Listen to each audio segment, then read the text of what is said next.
2025년 1월 23일 비트코인에게는 한 번도 가보지 못한 길이 열리게 되었다. 지난 2024년 12월 기업의 최대 수건 과제가 해결되고 1개월이 채 되지 않아 은행의 최대 수건 과제도 해결되었다. 2025년 이제 비트코인에게는 단 한 번도 가보지 못한 길이 열린다.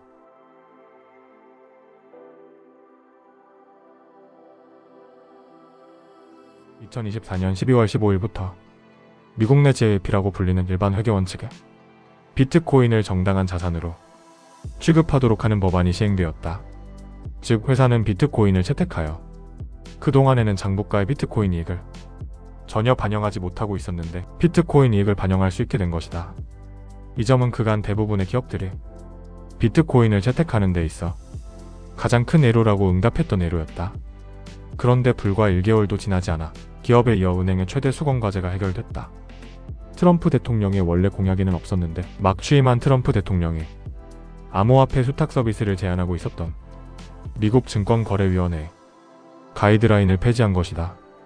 SAB 121이라고 불리는 이 가이드라인은 은행이 고객을 대신해 디지털 자산을 태차대조 표상 부채로 기록하도록 강제했던 가이드라인인데 이 법안은 과거 조 바이든의 거부권 행사로 상하원이 통과됐음에도 무산된 바 있었다.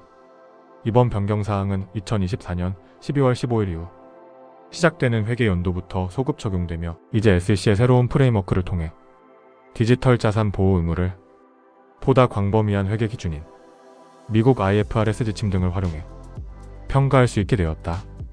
쉽게 말해 은행이 비트코인의 수탁 서비스에 진출할 수 없었던 가장 큰 애로사항인 SAB 121이 폐지되어 이제 은행들이 고객의 비트코인에 대한 수탁 서비스에 합법적으로 진출할 수 있는 길이 열리게 된 것이다.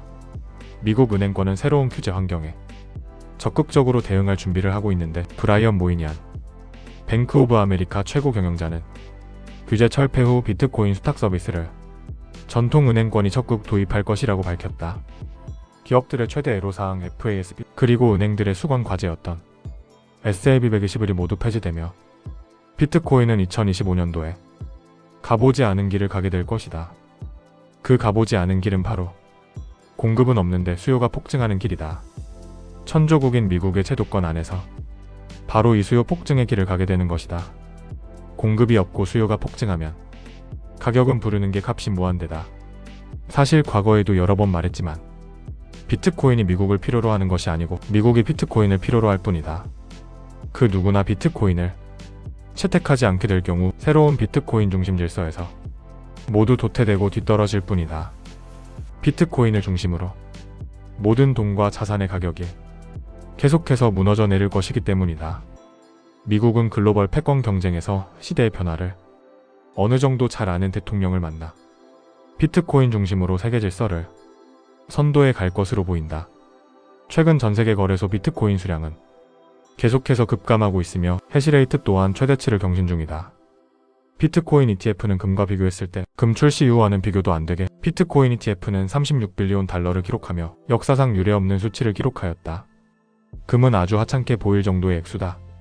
그리고 이제 기업, 연기금뿐만 아니라 은행권도 수탁 서비스에 본격 진출할 예정이며 수탁 서비스가 본격화될 경우 미국에서 먼저 비트코인 담보대출도 시행될 것으로 전망된다. 불과 1년 만에 ETF, FASB가 시행되고 그리고 SAB 121도 폐지되었다.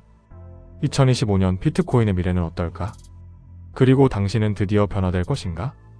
비트코인은 당신을 필요로 하지 않지만 비트코인을 무시한 대가는 당신 스스로 치루어야 할 현실에 참혹한 결과가 될 것이다. 심각한 비트코인 빈부격차를 느끼는 그 참혹한 결과 말이다.